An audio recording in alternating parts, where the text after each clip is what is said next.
Super quarta, agora é esperar. No Terraço Cast de número 471. Fala pessoal, Caio Augusto, direto da noite de 18 de junho de 2025, véspera do feriadão, trazendo diretamente de Ourinhos, no interior de São Paulo, o 471 do Terraço Cast. O episódio do meio pro fim, da segunda quinzena deste mês de junho. Quem me acompanha hoje, elas do trio mais amado do Brasil. E aí, Raquel de Sá? Alô, alô, terraceiros e terraceiras. Aqui quem fala é ela.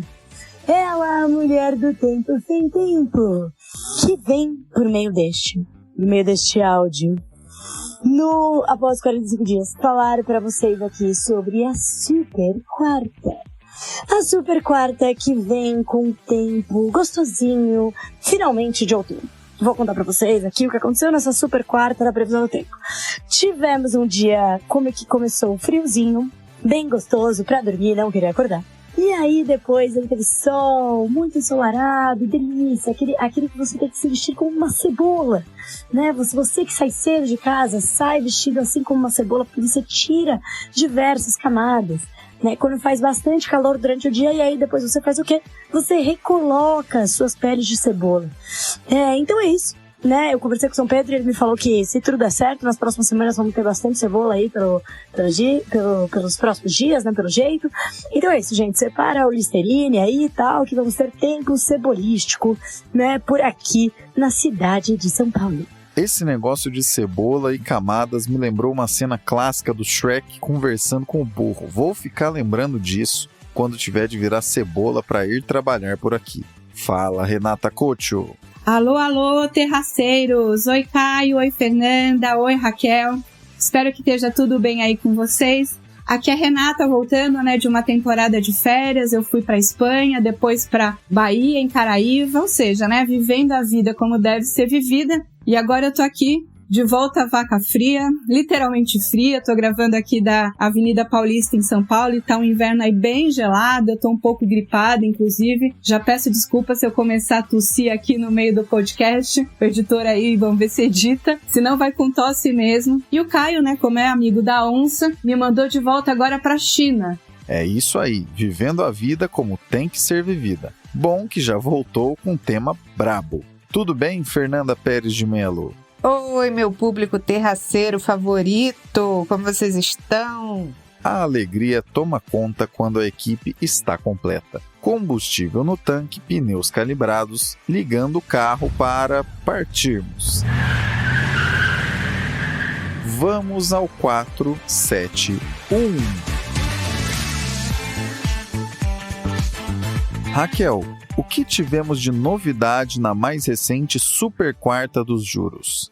Bom, e como não apenas de super previsão do tempo vive uma super quarta, eu vou deixar aqui antes do meu comentário, que é algo que é muito importante, vou deixar aqui minha saudação para as minhas queridas companheiras de podcast, Rê e Fê, que eu lembro a cada 3 episódios da Oi, já peço uma desculpa pública. E também, publicamente, eu coloco aqui meu descontentamento, tá? Frente ao FOMC, o FONC, para os brasileiros, o Comitê de Política Monetária dos Estados Unidos, e também a nossa querida Copom, de ficar fazendo reunião de política monetária pré-feriado, entendeu? Porque é feriado lá nos Estados Unidos também. Então, como eu sei que muitos membros dos comitês de política monetária escutam o Terraço Cash, fica aqui a minha reclamação pública, tá? Que é um absurdo a gente ter aí essa reunião antes do feriado, que tava todo mundo pronto pra sextar, não deu pra sextar, pra quintar, nem pra quartar. Estamos aqui em pleno 8h58 da noite, gravando esse áudio para o meu querido âncora Caio Augusto, pra que ele possa aproveitar o feriado, e todos nós. Então, Caio Augusto também tem descanso, também a gente como a gente. Mas enfim, depois do meu descontentamento, vamos, à Vaca Fria. Vamos à Vaca Fria aqui.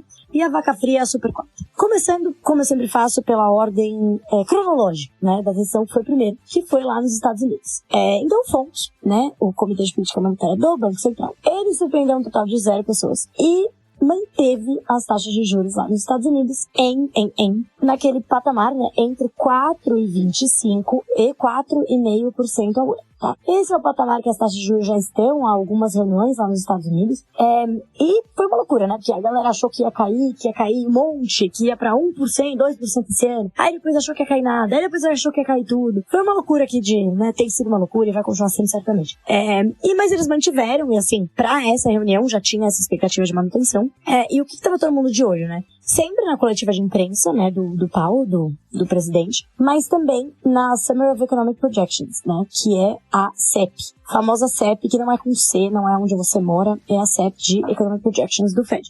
Elas mostraram, foi interessante, porque elas mostraram que os membros, né, eles esperam uma inflação um pouco mais alta, crescimento um pouco mais baixo, um pouco acima mudanças marginais, né? E marginal no termo correto aqui estatístico, tá? Marginal que é mudanças pequenas e não como economistas gostam de falar na margem, quando é de um mês para o outro, que não faz o mínimo sentido, mas enfim, fica aqui no desabafo. E aí, mudanças só marginais nas projeções, mas uma coisa que chamou a atenção foi que praticamente metade, né, 7 membros do comitê acham que as taxas de juros não vão cair esse ano. E 8 membros do comitê, que aí é a maioria, mas é uma maioria pequena, né, acreditam que vai ter 2 cortes. Então, assim, tá bem dividido. Tem boa parte do comitê que acredita que não tem nenhum corte esse ano. O que faz bastante sentido, né? O Fed tem trazido uma visão bastante cautelosa, dizendo que vai aguardar ainda.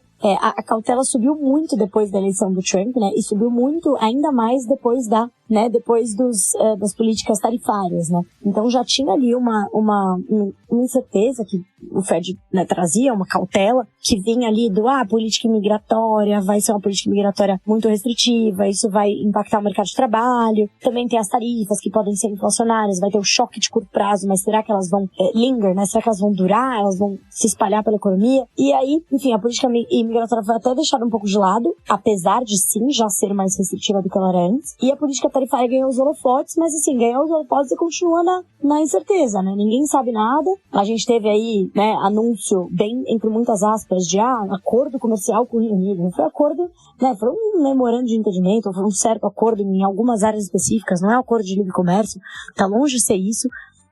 Assim, o Fed vê, como eu vejo, como muita gente vê, que as tarifas vão continuar, né? Mesmo depois desse período de negociações, mesmo que houver negociações, tudo indica que elas vão se estabilizar num patamar muito mais alto do que elas estavam antes, né? E muito mais alto, inclusive, do que os 10%, né, que estão vigorando agora. Que estão vigorando nesse período desde o Liberation Day e tal. Então o Fed tá falando, tá mais uma vez reforçou a cautela, dizendo isso, isso, deve ter um choque dessas tarifas de curto prazo. Eles até falaram, olha, o começo do choque já é sentido, a gente já começa a ver um pouco de preço, de repasse de preço, e até de antecipação de consumo e tudo mais, e de produção, que a gente viu em março, principalmente. Só que isso já é um efeito das tarifas, é um desequilíbrio, e já estamos vendo isso em alguns preços agora, né? Só que eles acreditam que isso não acabou, que ainda tem bastante a vir, e ainda tem muita, assim, é muito incerto quanto vai vir, né? O que eu falei, vai ser duradouro? Não vai ser? Quais vão ser as tarifas? Elas vão inibir muito o crescimento e isso vai compensar o choque de curto prazo? Não se sabe, né? Diante dessa incerteza, e o fato de que a inflação está caindo, mas não é bruscamente, e que a atividade econômica continua forte, e então eles não veem grandes riscos para o mercado de trabalho, o recado foi um recado de que, cara, devagar com dor, a gente não vai começar a reduzir isso aqui tão cedo, né? E aí, assim, parte no começo, quando teve o comentário, o pessoal achou bom, da hora, então, não vai cortar agora, mas quem sabe daqui a pouco. Mas depois, conforme foi avançando, né? Na verdade, quando foi divulgado, quando teve só o CEP divulgado antes do comunicado, o pessoal, os analistas, né, o mercado reagiu positivamente. Legal, a bolsa subindo, porque, tem corte ainda esse ano, tem 2 cortes. Por mais que tivesse aquele 7 que não vissem corte, a maioria vê corte. Aí depois o Paulo começou a falar, trouxe essa cautela, falou que, né, falou tudo isso aí que eu falei, que a atividade continua, a atividade tá forte, não emburacou, a inflação tá caindo, mas não é que despencou, e ainda tem muita incerteza, e aí deu uma virada, né. Ou seja, gente, mais do mesmo, assim, muita incerteza. E um ponto interessante, né, o Paulo comentou sobre aquele risco, né, que tava circulando já. Será que o Trump vai indicar um nome? Tipo, ele ainda não pode indicar, mas ele vai jogar na roda, assim, eu vou indicar futuramente a Raquel pra ser presidente do Banco Central. O ano que vem, quando eu puder indicar, eu vou indicar ela. E aí você começa a diminuir a relevância das decisões atuais do presidente atual, porque tá todo mundo já precificando que aquele futuro presidente vai fazer lá no ano que vem. E o Powell falou, cara, isso a gente não tá levando em conta nas nossas projeções. Tipo, bem direto ao ponto, direto e reto, papo reto, ali do Powell. Como ele tem feito, inclusive, todas as vezes que perguntam, você acha que vai ser demitido e tal. E ele falou, cara, o Trump não pode me demitir, constitucionalmente, é isso e tal. Um beijo, falou. Então, tenta ser bem, né, neutro nesse sentido politicamente. Então, acho que esses foram os principais destaques, assim, da adesão do Fed. Acabou jogando um pouco de água no chope daqueles que viram as projeções com cortes, esse recado um pouco mais forte do Powell na coletiva. E também quando olhou no detalhe que, tipo, peraí, tem bastante diretor também que vê nenhuma queda, né? E aí um ponto importante também foi que pro ano que vem só tem uma queda na CEP. Ou seja, pode ser até que caia 2 esse ano, né? Mas o ano que vem não cai muito mais. Ou seja, os juros, o patamar terminal desse ciclo de queda que deve começar em breve, enfim, nesse ano, no começo do ano que vem, vai ser pouco. Então não é que vai cair assim pra 3, pra 2,5. Deve cair aí pra próximo de 4,75, né? De 3,75. Ainda bastante alto, assim, pro patamar do histórico recente, né? Então, jogando um pouquinho de água no chope aí dos investidores. E aí, aqui no Brasil, gente, né? Aqui no Brasil, a gente viu tá uma loucura, né? Porque o Copom, há 2 reuniões atrás, ele falou que o principal risco das políticas, né, começando pelo cenário internacional, que é o que eles falam primeiro, né, o cenário internacional continua certo e tal, mas eles tiraram a referência de uma potencial desaceleração econômica nos Estados Unidos, que causaria uma desaceleração no mundo todo, que poderia ser uma pressão desinflacionária. Ou seja, o mundo vai crescer menos e vai ter menos pressão sobre a inflação. Eles tiraram essa referência, porque há 2 reuniões atrás, o maior medo era a pressão inflacionária das tarifas, imigração, blá blá blá. Aí depois virou desinflacionário. Não, peraí, calma. Se o mundo crescer menos, as commodities vão ficar menos pressionadas e enfim, menor demanda por bens e serviços, blá, blá, blá, blá, vamos importar uma inflação mais baixa. Então, foi colocado isso ali, por muita gente leu isso como dovish, né, como tipo, nossa, o Banco Central tá tentando arranjar desculpa pra manter os juros ou começar a cair mais cedo e tal. Enfim, eles tiraram essa referência. Só que continuaram falando, né, que o cenário tá muito incerto, e eles adicionaram, de uma maneira interessante, a parte fiscal dos Estados Unidos, né, falando que agora tem o risco da política comercial e da política fiscal. Por quê? O que eles têm a ver com isso? Eles querem falar que não é só a gente que tem problema fiscal? Não. Porque quando você tem o problema fiscal lá nos Estados Unidos, você tem os juros de longo prazo, de países desenvolvidos pressionados, isso pressiona os juros do mundo inteiro, né? É o que eu sempre falo. Se o país rico tá pagando bastante, quem é o país pobre na fila do pão para pagar menos? E isso, obviamente, pressiona. E na verdade, eu entendo que eles destacaram mais a incerteza mesmo. Tipo, cara, essa incerteza pede cautela, tá tudo certo. Tipo, a gente não sabe se vai para um lado ou vai para o outro, né? E falaram do acirramento do conflito geopolítico e tal, do acirramento geopolítico, porque não falaram do petróleo especificamente, mas, cara, o petróleo subiu pra caramba na última semana. Só que isso, cara, vai ficar assim, não se sabe, porque ele tava caindo. Então, assim, tava caindo diante da oferta alta e da expectativa de desaceleração da economia global. Então, tá nesse, né, muito, muito incerto. E aí, falaram, tá super incerto lá fora e aqui. Aqui a atividade ainda tá forte, por mais que a gente veja alguns sinais de desaceleração, né, falaram, tem algum sinal de acomodação no mercado de trabalho, desaceleração e tal, falaram que as expectativas continuam desancoradas, não botaram muita coisa assim no comunicado, né, mantiveram aquela questão ali sobre o risco fiscal, é importante, eles fazem interesses ativos, impactam as expectativas, né, ou seja, o que a gente gasta, toda essa percepção de risco fiscal impacta também as expectativas sobre a inflação futura, e isso, obviamente, é super importante para o Banco Central. Então, assim, por mais que a inflação de curto prazo esteja até cedendo, a gente tem todos esses riscos no horizonte. Como a gente tem todos esses riscos, a gente entende que, ainda temos que subir. E aí subiram 0,25 pontos percentuais para 15%. Isso acabou surpreendendo parte do mercado, que achava que ia ter uma manutenção. Mas, cara, mas espera aí, eu tô lendo um monte de gente falando que a decisão foi dove, né? Dove, ou seja, mais fraca, mais leniente com a inflação, né? Por quê? Porque eles fecharam a porta, basicamente. Falaram, cara, deixaram uma frechinha, pra não dizer que fecharam tudo, deixaram a frechinha bem pequena, tá? Ali, aberta, né? Eles fecharam a porta dizendo que, beleza, subimos 0,25, mas agora a gente vai esperar. A gente vai esperar pra ver, né, é o que acontece adiante, porque a gente vai, a gente não deve, ou seja, a gente não deve subir mais os juros lá na próxima reunião, né? Então, por hora, estamos encerrando o ciclo de altas, né?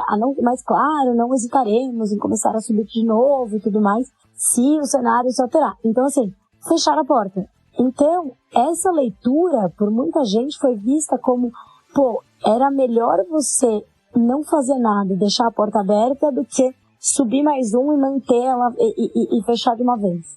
Não sei, é muito subjetivo, né? Eu acho que fechou, acho que ficou claro que fechou, mas 15% de juros é bastante juros.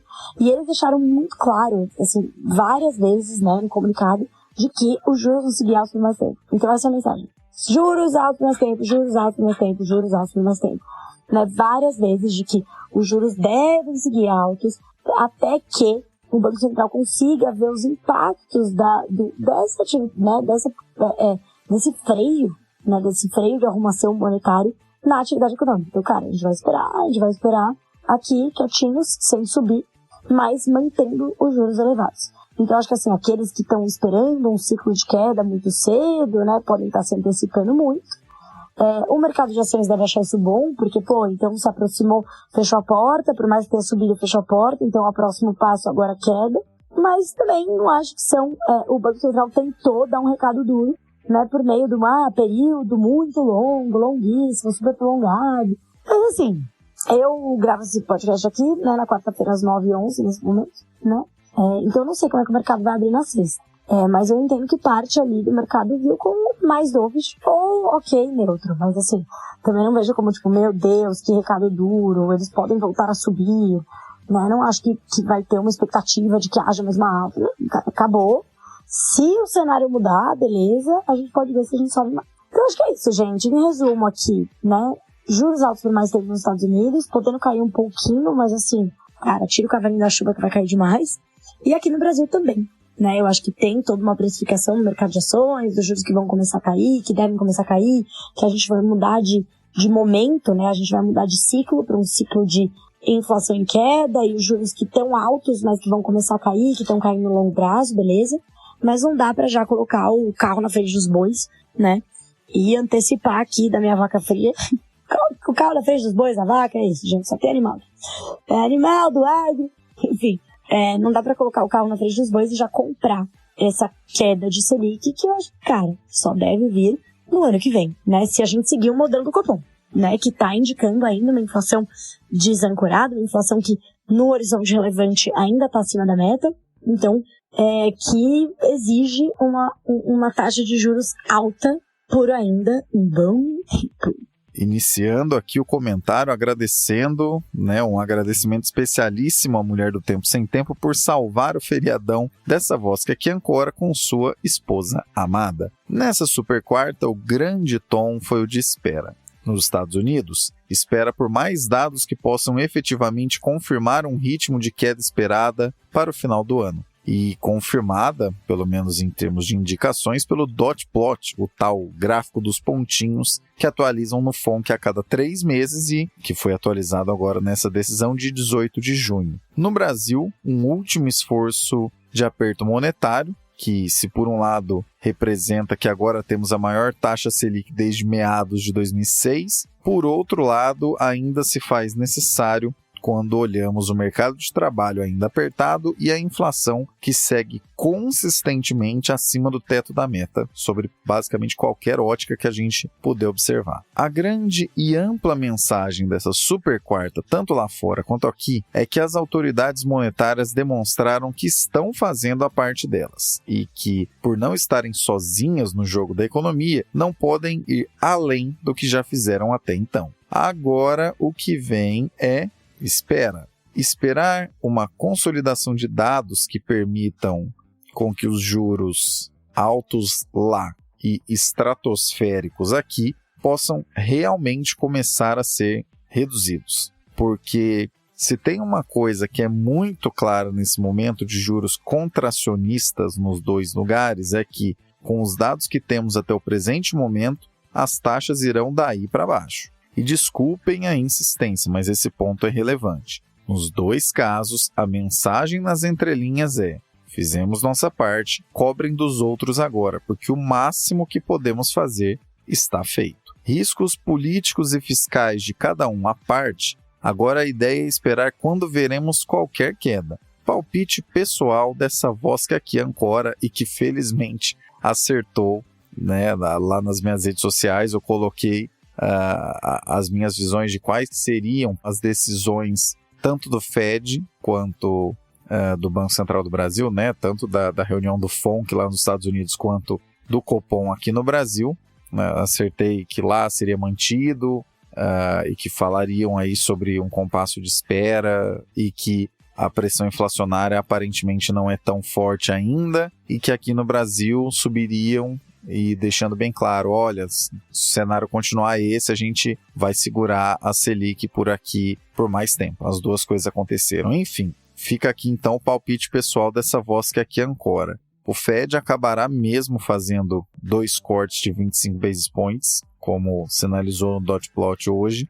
E no caso do Copom, a Selic terá ao menos um corte de 25 basis points até a última reunião deste ano. E nos 2 casos, isso acontecerá quando dados econômicos indicarem uma real consolidação de inflação mais rumo à meta. E agora a gente faz o quê? A gente espera.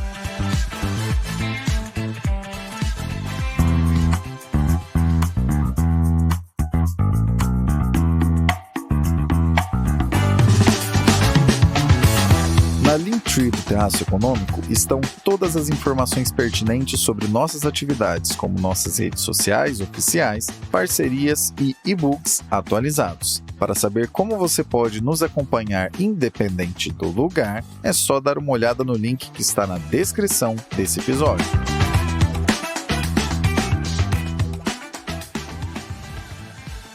Renata com o Boletim Internacional. Por quais motivos os metais de terras raras são o centro das negociações comerciais entre China e Estados Unidos? Tudo começou, com o tweet do Joe Eisenthal, que é aquele cara do podcast Odd Lots, não sei se vocês conhecem, mas é bem interessante porque ele parece que está sempre ali plugado num terminal da Bloomberg, trazendo as notícias assim mais quentes. E o que ele tweetou foi o seguinte, que a China vai liberar a exportação de terras raras por 6 meses. E aí você pode estar pensando, e daí, o que isso significa? A questão é a seguinte, a China, ela detém mais da metade das terras raras no mundo. E tudo que a gente pensa que brilha, que conecta, que carrega, precisa dessas terras raras, porque é onde estão esses minerais, que são aí o ingrediente básico o arroz, da tecnologia moderna. Então, empresas como a Apple, o Tesla, todas essas empresas de tecnologia que produzem hardware precisam desses metais. E o que a China está fazendo? Ela está liberando a mineração nessas terras raras por 6 meses. E aí a gente pensa, nossa, que bonzinho e tudo mais, Mas isso pode ser, na verdade, mais uma estratégia geopolítica para colocar o docinho na boca da criança e ver, olha só como seria bom um mundo em que essas terras raras podem ser mineradas e depois, daqui a 6 meses, mostrar de volta a realidade para ver quem é que está mandando aí nesse tabuleiro da geopolítica mundial com relação à política industrial, com relação à cadeia de suprimentos, A gente, por um tempo, talvez tenha pensado de que a política industrial, que a indústria de hardware, era uma coisa meio do passado, porque tecnologia, inteligência artificial, todo o mundo dos softwares, dos serviços que tem dominado, mas a verdade é que a gente ainda precisa de equipamento e os ingredientes para esses equipamentos hoje tá majoritariamente na mão da China. Então a gente achou, que esse era um assunto bastante interessante, a gente queria trazer esse boletim internacional essa semana aqui para vocês. Tá bom? É uma notícia mais curta porque a gente, é mais uma coisa para a gente ficar de olho do que uma coisa que a gente já tem certeza do que vai acontecer, porque são 6 meses, enfim, eles podem ser prorrogados por mais tempo, mas aí é mais uma demonstração, de poder econômico, de poder geopolítico da China nesse mundo maluco que a gente está vivendo hoje. Nessa guerra comercial, basicamente tudo é estratégia. Quem grita, grita por estratégia.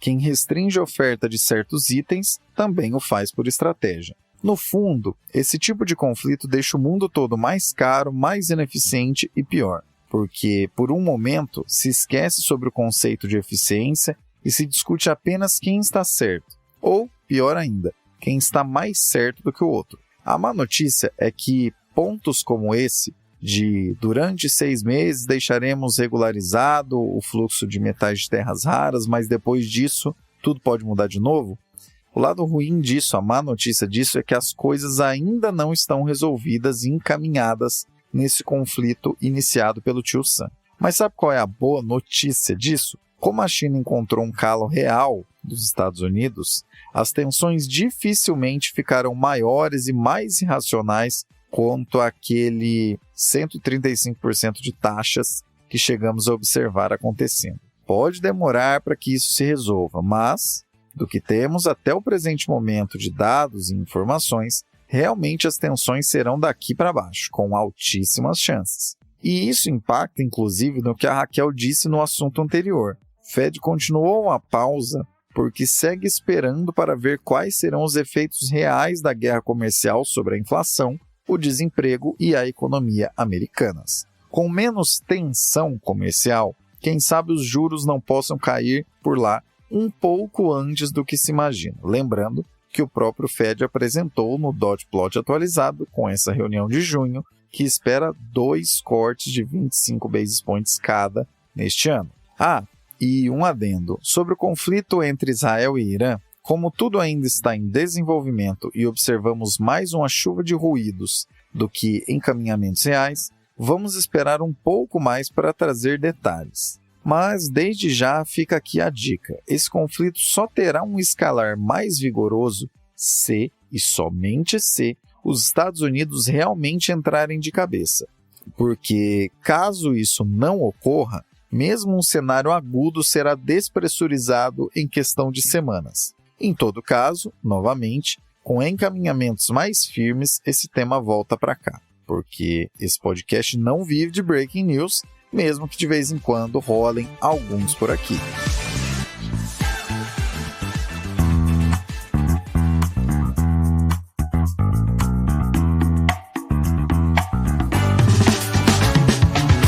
Você gosta de como abordamos os assuntos aqui no Terraço Cast, focando mais em traduzir os tópicos e passar a real do que em falar o economês chato que a média da nossa classe produz? Então você vai curtir ler também a nossa newsletter, a Reflexionários, onde abordamos cenários econômicos e reflexões amplas de uma maneira bastante direta, com teses que podem mudar o jeito como você vê o mundo e, quem sabe, podem até mesmo mudar para melhor certas decisões que você toma na sua vida.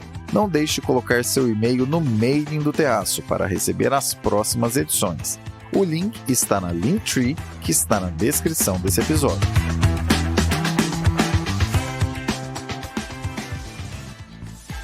Fernanda, estariam os casais pensando mais em ter filhas do que filhos? O que está acontecendo? É isso, o tema dessa semana, essa mudança demográfica bem silenciosa, mas que está trazendo uma significativa mudança, que é a queda acentuada dos abortos seletivos dos fetos femininos. A gente sabe que existem alguns países onde essa prática é amplamente difundida e essa tendência ganhou força a partir dos anos 80, quando houve a popularização dos exames de ultrassonografia. Isso levou à chamada gendercide, que é um nome em inglês para genocídio de gênero, que é caracterizado por um desequilíbrio gritante entre o número de nascimentos de meninos e meninas.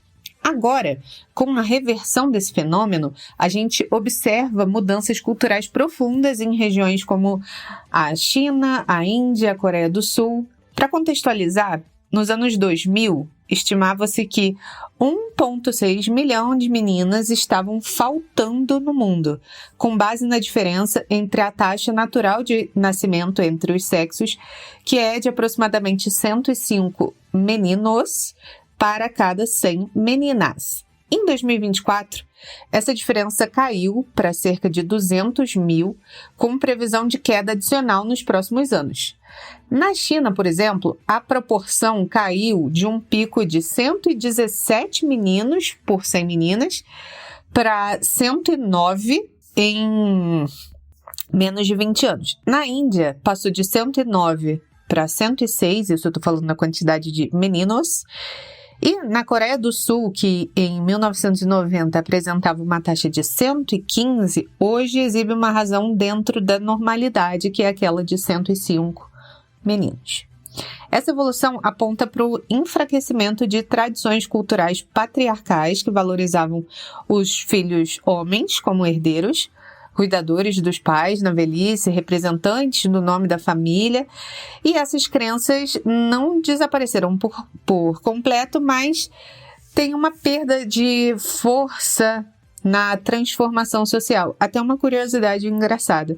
Aqui no Brasil, os filhos homens são valorizados para levar o sobrenome da família em diante, mas se você vai para Itália, por exemplo, o sobrenome masculino é o do meio e o sobrenome da mulher é que vai para o final. Então, se você tem um filho homem que deu o sobrenome da família, que ficou por último, lá na Itália, o sobrenome da mãe seria preconizado. Enfim, outro aspecto importante dessa mudança é a redução dos impactos sociais negativos de um excesso de homens. Em contextos como o chinês, a existência de milhões de homens sem perspectiva de casamento gerou instabilidade social, um aumento da criminalidade e a necessidade de endurecimento das políticas de segurança.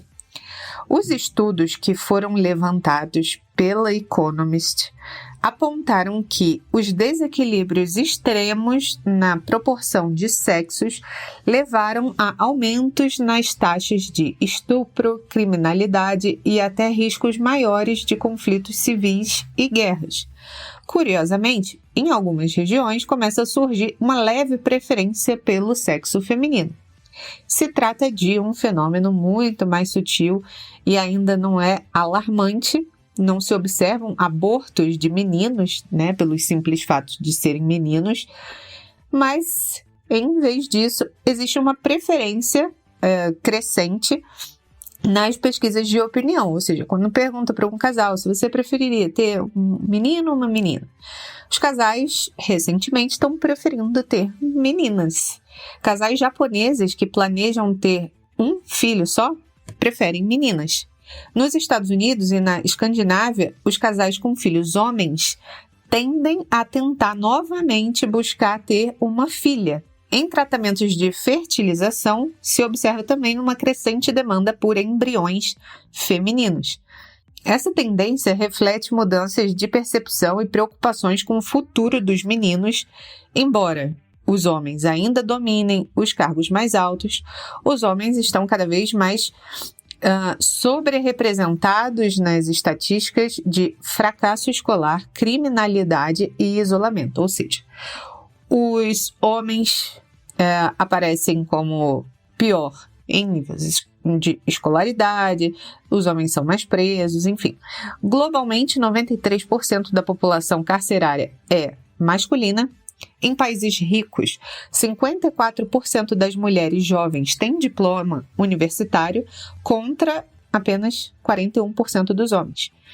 Esse contexto demanda que os governos invistam em soluções direcionadas aos meninos, mais professores homens nas escolas, adaptação do calendário escolar, a maturação masculina, valorização do ensino profissionalizante, são algumas hipóteses do que se pode fazer para se adequar a esse contexto. Finalmente, avanços tecnológicos também devem se tornar cada vez mais acessível a seleção do sexo do bebê. Hoje, os exames genéticos precoces e os métodos laboratoriais já permitem que os casais escolham o sexo do embrião, especialmente quando um casal está fazendo a fertilização in vitro. À medida que esses procedimentos se popularizem, inclusive entre as gestações naturais, com exames de sangue que identificam o sexo ainda nas primeiras semanas, novas questões éticas e sociais devem surgir. Se uma nova assimetria for criada, mesmo que com mais mulheres do que homens, os efeitos colaterais podem incluir desafios no mercado afetivo, digamos assim, alterações no comportamento da sociedade, novas formas de desigualdade, enfim. O motivo dessa celebração do declínio do gendercide e a preferência sistemática por meninos também precisa ser levada junto com um olhar atento para as próximas fases dessa transição demográfica que já desenha um novo campo de tensões e de transformações sociais.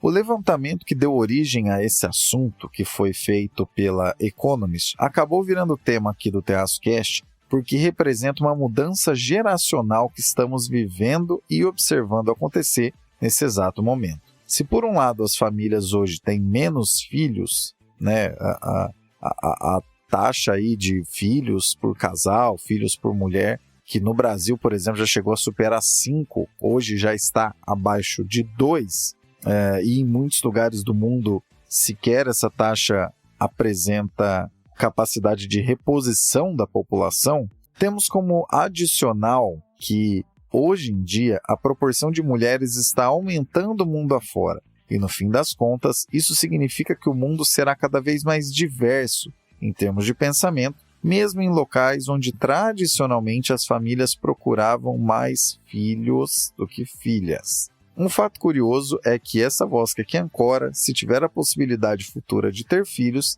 também preferirá ser pai de ao menos uma menina. Fica aí o questionamento para você que nos ouve. E eventualmente não tenha filhos ainda, mas gostaria de ter. Se fosse para escolher, você preferiria ter uma menina ou um menino? Vamos nos encaminhando então para o encerramento do 471, o episódio da segunda quinzena de junho de 2025, deste que é o podcast de economia, política e assuntos afins mais amado do Brasil. Obrigado, Raquel. Então é isso, pessoal. Por hoje é só, né? Por hoje é quartou, agora quartou. Quartou lembrando que o quê? Que o Brasil é o país do rentista, né? Dos rentistas. Do eu rentista, você rentista. Mas a gente não tem culpa, gente. Eu queria muito não ser, tá? Eu queria muito que eu estivesse falando aqui de um país que caiu a Selic, que ótimo, caiu o juros de longo prazo, caiu todo mundo, bora diversificar, bora, né, balançar esse mercado de capitais. Mas não é muito caso, né? Parabéns aos envolvidos, né? Risco fiscal aí na veia, né? Precificação de risco na veia, mas pelo menos a gente tem um Banco Central aqui vigilante. É isso, pessoal. Por hoje eu fico por aqui. Um beijo, um abraço. A gente se fala e a gente se ouve, terraceiros, daqui a 15 dias. Obrigado, Renata. Um beijo, espero que semana que vem esteja mais sol e a minha saúde já esteja melhorada. E fiquem aí na paz, tá bom? Um beijo, até mais. E obrigado, Fernanda. Meus caros, muito obrigada por esse episódio maravilhoso, mais um do Terraço, né? Padrão TerraçoCast de qualidade. E nós nos vemos no próximo episódio. Vocês sabem que podem me encontrar no @sigafefa. E até mais. Gostou do que ouviu aqui? Manda pra galera, colabore com a audiência. É isso que nos faz estar aqui há tantos anos e o que nos dá gás para seguir adiante por muitos mais. Abraços pelas ondas sonoras. Retomamos a prosa no próximo episódio.